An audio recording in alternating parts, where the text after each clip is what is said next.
Corporate governance is one word resonating in corporate India like never before, particularly what is happening at Bombay House, the headquarters of Tata Sons. Clearly, what has been witnessed in the last 20 days or odd has raised many questions on the very veracity and the capacities of independent directors to manage such corporate boardroom battles. Are our real independent directors in real sense independent? Are independent directors acting in letter and spirit, or corporate governance at this point of time is only on paper? To discuss all these aspects in details of corporate governance and clause 49, we have with us a very special guest, Mr. M Damodaran, former chairman of SEBI.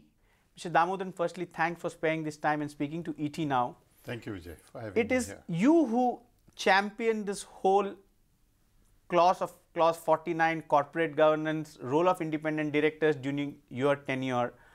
How do you see things have panned out in these many years, particularly what I have been referring to the boardroom battle that we are witnessing in India's oldest corporate house? Clearly, independent directors and corporate governance clause are being put to test. Well, let me look at it positively.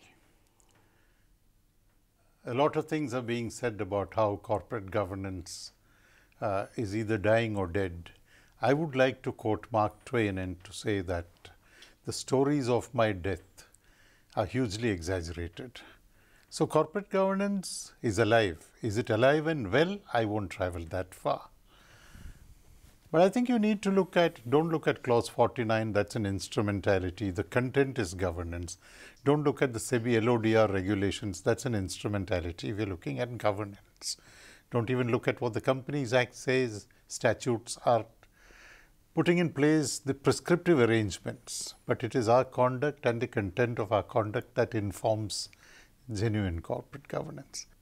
I think what one has witnessed in the recent past, not in just one corporate house or group, but even elsewhere, is that there is a lot of tick box approach, a lot of sticking to form and ignoring content. And the other huge positive for me is what you touched on, independent directors. There have been a lot of, doubting Thomases for years saying, what is this category? What do? They go to the boardroom and have tea and biscuits. What is the relevance? What is the legitimacy? I'm not into whether they're doing the right thing or the wrong thing, but the fact that they're standing up and being counted for what they believe to be right is, I think, a huge positive signal for corporate governance. Mr. Damodaran, I'm talking to you at a time when the Gatekeepers of Governance, a series that you have been doing, third edition is just round the corner. Yes. In the backdrop of what has happened in the last 3 weeks, how do you see this particular Gatekeepers of Governance third edition, which is to be held in Mumbai, would be crucial? Would this in that sense be a backdrop, a case study on how things should be, or it would be discussed at length? Well, let me tell you this, that when we planned the third annual summit, Gatekeepers of Governance, much of what you're talking about now, what the media is writing about now, hadn't happened. So we did this as an academic exercise, and we will continue to look at it that way. We will not be swayed by developments over the last few weeks in one corporate group or the other. Mr. Damodaran, if I could ask you once again, particularly what we have witnessed at Bombay House, it's a boardroom battle clearly brewing between the promoters not in sync with Mr. Cyrus Mistry, the former chairman now of Tata Sons, but the structure was such of the group that he continues to be a chairman on all the listed companies of Tata Group, and the now whole debate and the battle is he's voluntarily not resigned and they want him out. And that is where the role of independent directors clearly is being tested, because I always keep asking, is independent directors or corporate governance is just in letter, or it's in letter and spirit? How are you looking at it? And clearly, how crucial a role is going to be of independent directors in the boardroom battle that we are witnessing at Tata's? Let's step back from the specifics of your question and look at one element, which is how relevant are independent directors, whether in this particular standoff or in any other context. You have independent directors there not to safeguard any particular constituency. They are as much directors of the company as anyone else in the boardroom is. Their job is to look after all the interests of the company, and within that represent that section of stakeholders which has no voice in the boardroom.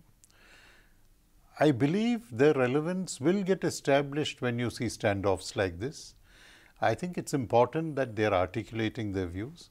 Even among them, there are differences, which isn't such a bad thing, because independent directors don't have to vote as a block, think as a block. You're independent of everyone else, including your fellow independent director. That is why you're independent. I think as an instrumentality of corporate governance, it is asserting itself. We haven't seen too much evidence of this in the past, but we've moved on. I think as issues come up, you will see increasing relevance of independent directors. I'm not on the right or wrong of what they did. That only those who have complete access to facts will know. The other issue is boards are becoming important. Statute has always given the highest importance to boards, next to the body of shareholders, which is at the highest level. And on the specifics of this particular group, I think there are additional dimensions. You have a trust.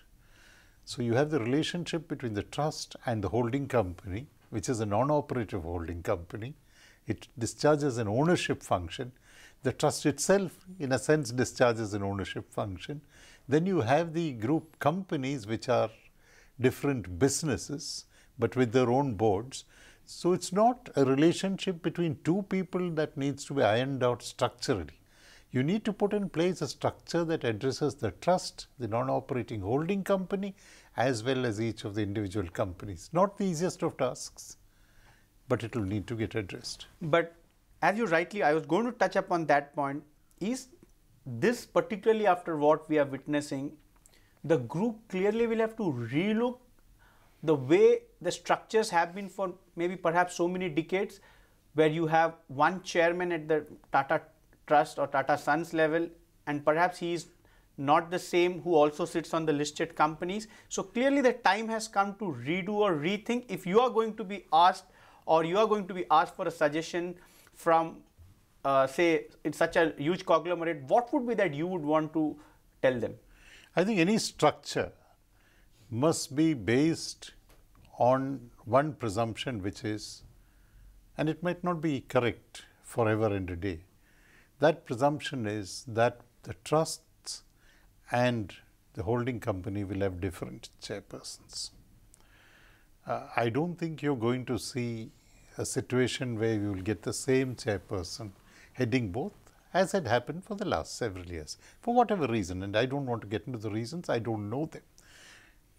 But any structure that you put in place must address that. Once you decide that you will address that, you also need to look at what is the nature of relationship. Does a trust, after getting its representatives on the holding company board, say, these guys will look after our interests, we don't need to issue any instructions? Because when you have directors on a board, you must communicate to the company through your representatives. This is the problem with government also. Government has nominees on the boards of PSUs, and yet they issue directions, whether these are PSBs or PSUs. All directions ought to flow through your representative on the board. He is your agent in the boardroom. If that happens, you'll address some of the problems. So there is no back and forth in terms of, getting someone's input from outside the boardroom, because you should come in briefed. Well, if you don't have a brief, you can always ask for an adjournment. You can always ask for the item to be postponed, to be deferred for consideration. But the board cannot have, during a board meeting, recourse to outside. That question doesn't arise. Then the question of your representatives from the holding company on the boards of each of the group companies. You got to think that through carefully. But sir, when you have an articles of association which clearly gives trust of the holding company to remove or give the powers to remove or get in any person at any point of time, clearly it's not going to be fair any point of time from the other person who's sitting on the chair. The questions will be raised. Even in this case, the substantive reasons are not yet public, and that is one question that everyone is asking. You can, if you feel someone is not performing or up to your mark, you can remove them. But the moot question is you will also have to justify that, and that has not happened in this case. The underlying what you said just now is communication. And I believe communication has several elements which are important. A communication must be clear. A communication must be concise. A communication must be correct. A communication must be complete, and a communication must be contemporaneous. It cannot be delayed. So every time you put out a communication, you need to ask yourself, have I ticked all these boxes? Is my communication rightly worded? Is it saying the right things at the right time to the right people in the right manner? If that does not happen, clearly the problem that you mentioned, there will be people who are guessing, there will be people who are speculating about the reasons, but why not say this is why we did what we did and say it at the right time? Which is yet to happen in this particular case. So now, just enlarging this a particular debate or this particular arguments coming in, everyone knows how tough a taskmaster were you when you were heading SEBI. How do you see a regulator's role in such boardroom battles? Because at the end of the day, average retail shareholders has lost lakhs of crores when the market cap has gone down clearly in the last 3 weeks after whatever has turned out or panned out. Can a regulator be a mute spectator, or what is that a regulator can indeed do? And how do you see a regulator's role in such, because also these are unprecedented situations, maybe perhaps a regulator is also not coming across on a daily or on a yearly basis. This comes maybe perhaps once in a lifetime or of a SEBI chairman's tenure, so on and so forth. So how do you see it? I think it's unfair to conclude that the regulator is watching as a silent spectator, because regulation does not happen in the open. Regulation happens where regulation ought to happen. So everything that a regulator does will not be in the public domain till a final decision emerges. So I think it's fair to assume that the regulator is doing something on what the organization has seen in the recent past through media reports or otherwise. That said, I think you ought to go back to the preamble of the SEBI Act.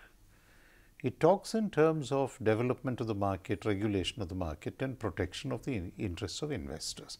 That protection of the interests of investors is the highest responsibility of the regulator. Now you can broad base it because the world has moved on. Now you're no longer looking at investors or shareholders, you're looking at a larger body of stakeholders. And the regulator in some sense is painting on a larger canvas when he seeks to protect the interests of a large number of stakeholders. I think what's important is to ensure whether the right discharge of responsibilities by those who are in the boardroom has taken place, whether the legitimate interests and concerns of those who are not represented in the boardroom have been addressed, or whether this is a standoff between two powerful people. When two elephants fight, ants get trampled underneath their feet. So you don't want that to happen.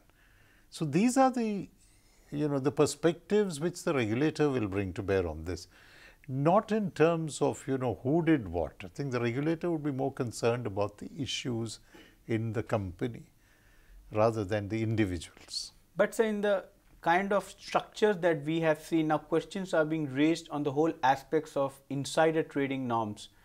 Whether certain information was being passed on to maybe by an executive director of a listed company who is to report to the board of Tata Sons, which is the holding company of the whole group.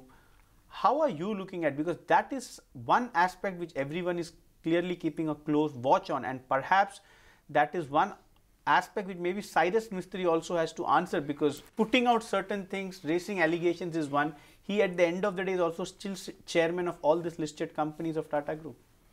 No, I think on the question of whether insider trading has been facilitated, not that it needs to have taken place, on whether information was shared with those that should not have been privy to information at that point of time because it was not in the public domain.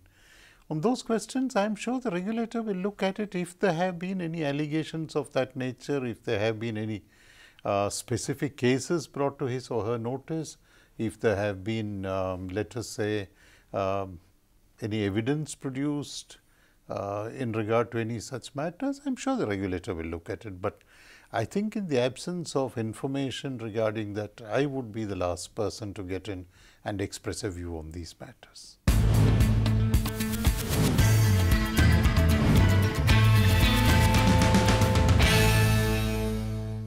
The other important aspect, sir, if I could ask you from the independent directors, the fear here is, as you were just saying some time back, independent directors have to come out with their views very objectively, keeping in mind what is their exact role.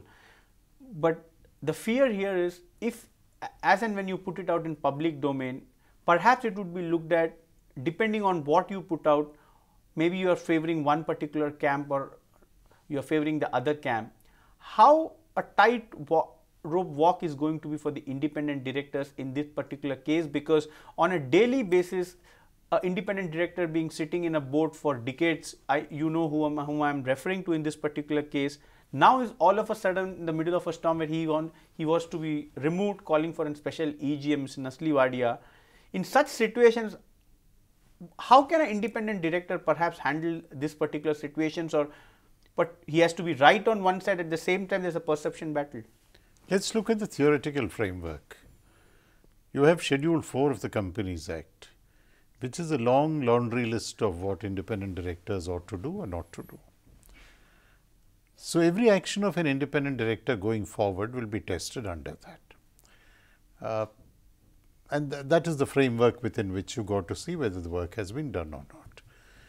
Independence also is not something that you can legislate on, that you can define, that you can explain. It is a state of mind. People say, is a director independent in his or her thoughts or not independent? I would go a step further in regard to a particular issue at a point of time. Are you independent or not independent? You could be independent today, not so independent tomorrow when the issue is different. That is not good enough for me. If that standard of conduct is what is practiced, that is not good enough for me. I think independent directors recognize their role in the boardrooms. They see that they are part of a larger body of people, not just themselves. They look at Schedule 4 certainly, and I think they also ask themselves a question that if I do not measure up, I have been elected by the shareholders. If I do not measure up and the shareholders say, tomorrow if the shareholders get up and say, look, we elected you for a 5-year term in any company, at the end of 2 years we find things are going wrong in that company, were you guys sleeping on the job? And if so, what prevents a shareholder, for example, from bringing a resolution saying that, a bunch of shareholders saying we want this independent director out, he or she seems to be doing nothing at all in the boardroom. So the other aspect of tenures of independent directors, also, although the new Companies Act clearly specifies the total tenure or the gap that needs to be put in place, in the case of Tata, we are seeing people sitting on the board for decades together, and now all of a sudden, for whatever reasons, one camp says the other guy is not doing the things independently. In such a scenario, also, is it time for, say, old corporate houses where people have been sitting to completely revamp, getting new faces, getting new people of set of independent directors? That would be the best practice or way forward? See, what has happened is when the Companies Act came into being, your earlier stay in the boardroom was completely omitted from calculation. So, the count started after the Companies Act came into being. If you look at most boards, you will find that the present term of the independent director runs up to 2019. Why did that happen? Because the law said you can elect an independent director for a period up to 5 years.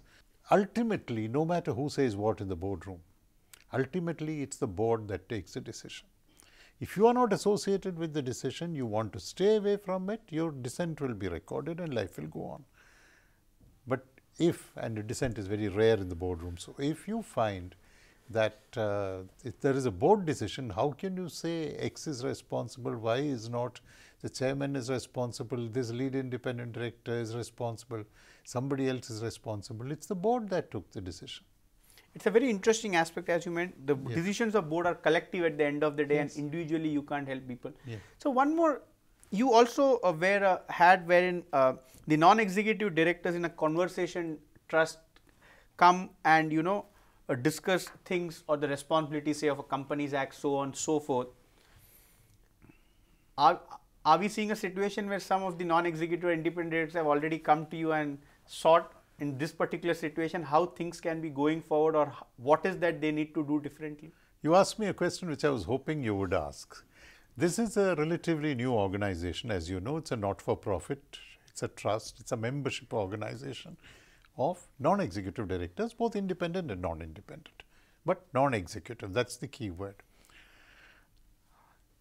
No one's come and asked us, but we have reached out to them, and hopefully in the not too distant future, maybe the next few months, we will be doing 3 or 4 get-togethers of our members and prospective members in 3 or 4 different cities. And the theme will be, it's not again limited to any specific corporate group, contemporary issues in corporate governance. What are we seeing? What do we need to do to ensure that we are adding value because of our presence on the board? All of what is happening is giving us a context for a discussion that could be meaningful, which could be productive. Mr. Damodaran, my one last question.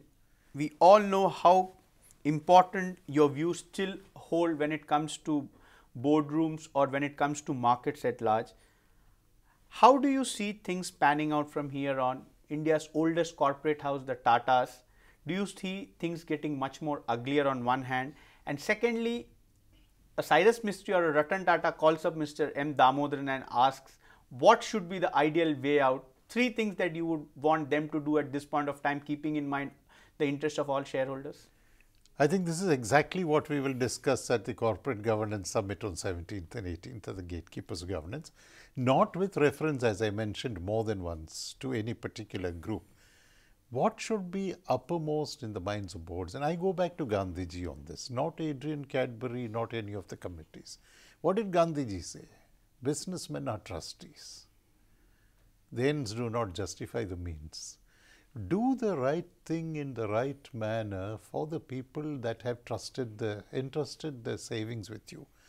When you got guys to write out checks to invest in your shares, there was a promise, written or unwritten, that you will use that money in a fair manner to benefit all stakeholders. Do that on a continuing basis, and I think that's the way we will go. I think we live in interesting times. We are seeing a lot of surgical strikes, one across the border, one in the economy, one in a corporate boardroom. So I think things are happening at a pace that we're sometimes finding difficult to absorb. But in all of this, let's look for the positives. Let's look for the lessons. Let others look at what is happening in India's oldest corporate house and see whether there are things they need to do to put their systems and structures in place. I think this is a huge opportunity. Much worse is happening in many of the other companies. You don't talk about it. I think the best answer was given by Shakespeare when he said, "When beggars die, there are no comets seen. The heavens themselves blaze forth the death of princes." That is what you're saying. Big boys will get noticed if there is a suspected deviation. Small people will get away because they're not in focus. Mr. Damodaran, once again, thanks a lot for spending this time in a rare appearance. Thank you, Vijay. After a long time. Thank you. As usual, you're articulate and free when it comes to your thoughts. Thanks a lot. Thank you, Vijay. Thank you. Thanks.